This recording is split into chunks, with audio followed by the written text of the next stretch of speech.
गांव की सड़कें तप रही थीं। मिट्टी इतनी गर्म थी कि चिड़ियां भी छांव ढूंढ रही थीं। दूर खेतों में हवा नहीं, आग चल रही थी।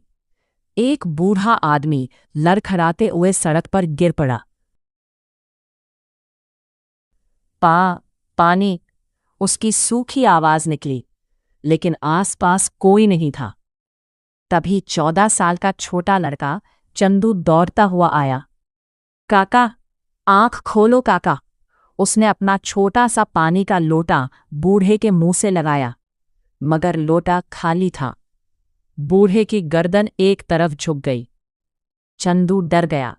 उसी समय पीछे से उसकी मां सीता चीखी, चंदू, जल्दी घर आ, तेरे छोटे भाई की हालत खराब हो रही है। घर के अंदर मिट्टी की दीवारें गर्म तवे जैसी थी। छोटा भाई मुन्ना तेज बुखार में तड़प रहा था। सीता रोते हुए बोली, 3 दिन हो गए, घर में पानी नहीं है, दवा नहीं है। चंदू का पिता रामलाल खाली घड़ा लेकर अंदर आया। पूरे गांव में पानी खत्म हो गया।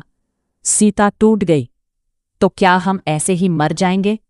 रामलाल चुप रहा।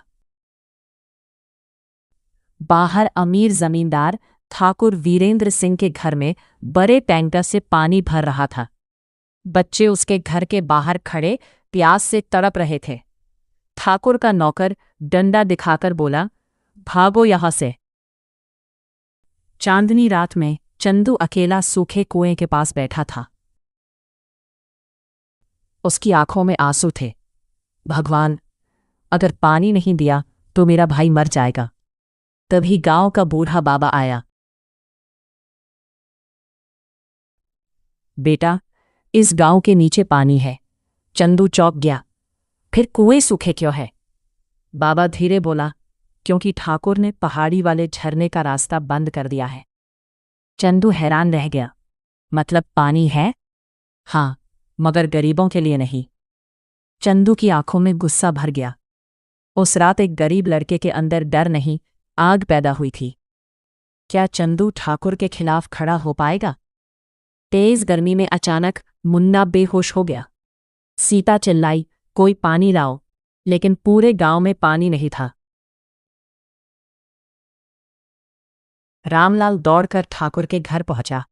ठाकुर साहब, मेरा बच्चा मर जाएगा, थोड़ा पानी दे दो। ठाकुर आराम से पंखे के नीचे बैठा आम खा रहा था। पानी चाहिए? हाँ मालिक। तो अपनी जमीन मेरे नाम कर दे। रामलाल की आंखें भर आईं। वो हमारी आखिरी जमीन है। ठाकुर हंस पड़ा। तो फिर बेटे को मरते देख। रामलाल जमीन पर गिरकर रोने लगा।